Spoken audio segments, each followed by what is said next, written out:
Hi friends, welcome or welcome back. My name's Angel.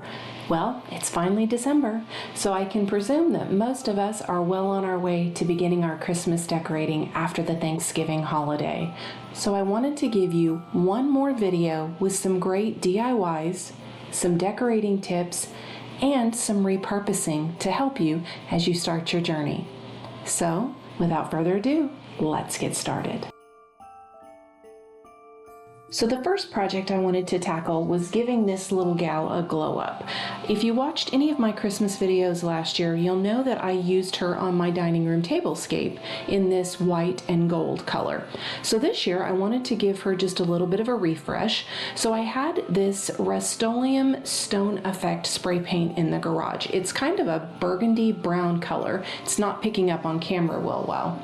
But I gave her several coats of that spray paint until I felt like there was enough texture to give her that stone or ceramic look. And then I just went back in with some European gold rub and buff and just touched all over the top. I didn't want to completely cover her because I wanted more of a bronze figurine look.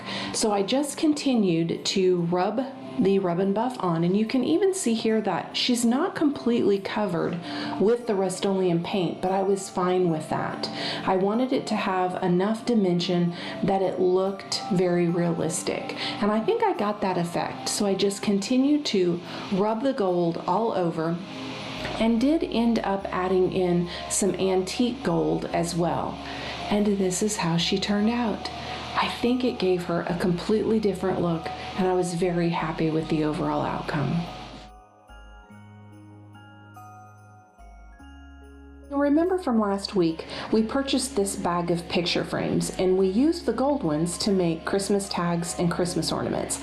It left me with these 3 square gunmetal type colored picture frames.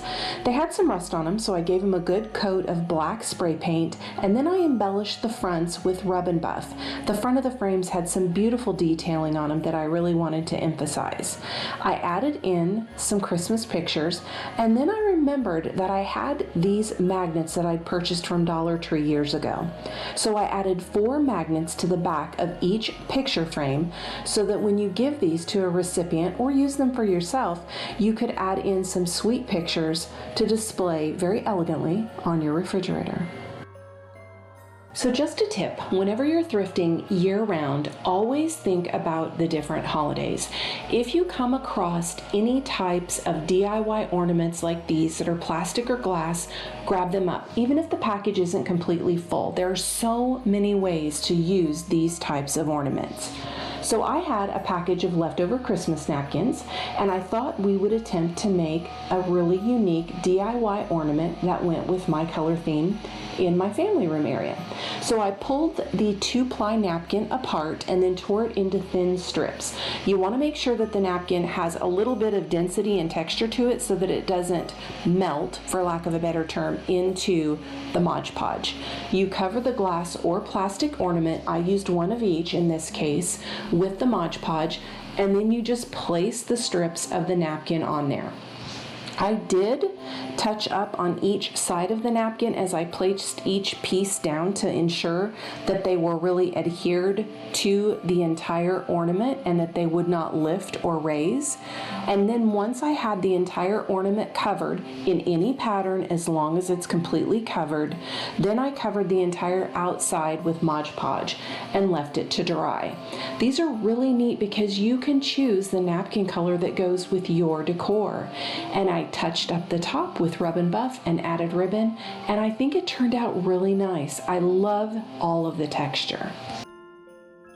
Another ornament that I wanted to make more of are these Pottery Barn duped crystal looking ornaments. I'm going to link in the tag. I did a full video last year of how to paint these in the colors you want, or in this case, as I'm doing, use a colored ornament that you've thrifted or have on hand. Same process, you add the Mod Podge and then sprinkle these reflective beads on. All of these products are linked in the video that's tagged above. And this is how beautiful they turn out and look on the tree.